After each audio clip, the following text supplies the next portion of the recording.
clearly part of the Raptors organization now and interested in it. Rose with a nice crossover. I'm sure. What up, Hoop fans? Welcome to the channel. My name is Jay, and in this video we're going to take a look at Derrick Rose with the New York Knicks his second time around and focus on how he's been able to be so efficient within the Tibbs offense. Let's get right into it.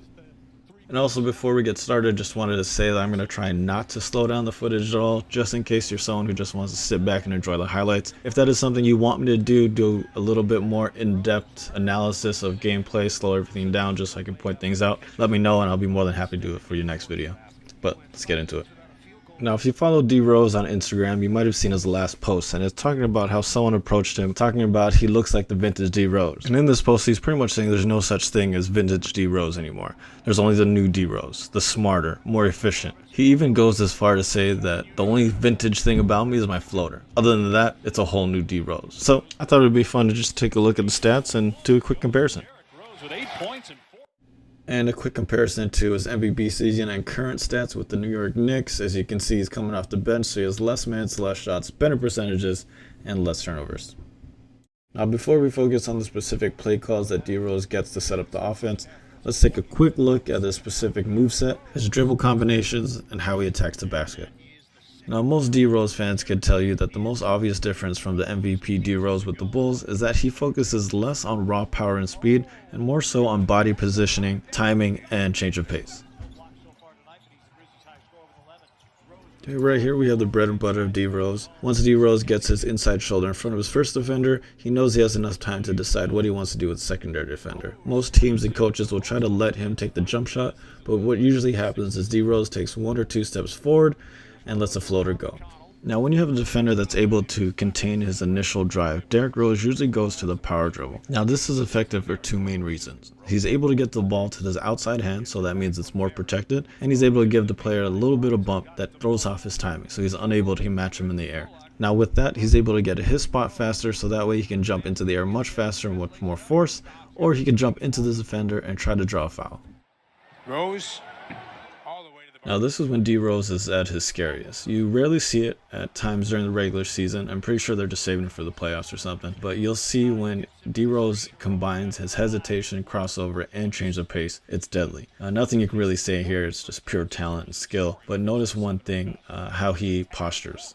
Now, just by slightly lifting his head mid-combo, it'll give the illusion that he's going to pull back for a shot or a reset. But in most cases, he's going straight back to the basket. Now let's take a quick look at the different sets run for D Rose. First we have the ISO. Rose, cross, spin. That's nice. We have the single ball screen. Rose into the paint and the finish. We have the double ball screen or staggered ball screen. 12 games since the trade is Derrick Rose. And my favorite, the screener series. Ultimate competitiveness when we talk about Dylan. You obviously see it on the floor, both his voice in the timeouts, his voice in the locker room. So taking a look at how D Rose likes to run the pick and roll, you'll see he usually gets the screen right around the slot area or right above the key, giving him 3 main options. With his go-to floater with the 1-2 step up with the floater. If the help defender tries to contain D Rose a little bit more aggressively, he has the roll man for the alley-oop or the drop-off pass. And then 3, Derrick Rose likes to go for the long pass, especially to the weak side. You'll see that both corner shooters tend to lift right above the break, giving D Rose an easy line of sight to make the pass. Rose, Barrett for 3. Now taking a closer look at the double screen or staggered screen. I know some people don't like calling it a double screen because technically it's a staggered screen, but I know a lot of people commonly refer to this as the double screen, whether it's on both sides or both going to one direction. Anyways, usually he'll have the first screener be the shooter and the second screener be the roll man. The first screener obviously pops out for the shot, and the roll man dives straight to the basket, giving D Rose a lot of options. Another reason why I like this play so much is because even if it doesn't lead to an immediate shot, you see how much space it creates for the rest of the team, especially when they want to go ISO for Julius Randle at the end of the game. Especially with D Rose and Taj Gibson playing more and more minutes together, you're going to see this as a more common threat. And now that Nerlens Noel is being consistently effective on this move, you'll see how much attention he gets, resulting in another long pass open shooter at the break.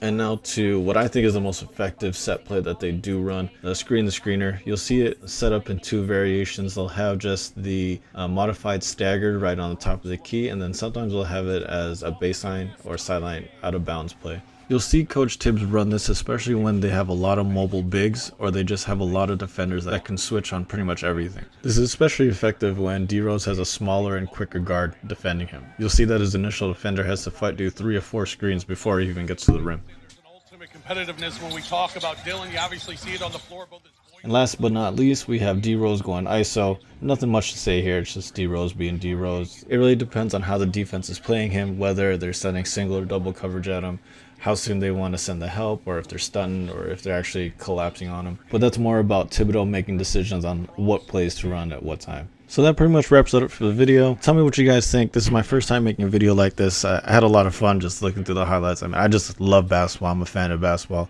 I can watch it all day. So if there's something you would like to see, something I can improve, let me know down in the comments, and hopefully I can give it to you next time. See you in the next video. Thank you.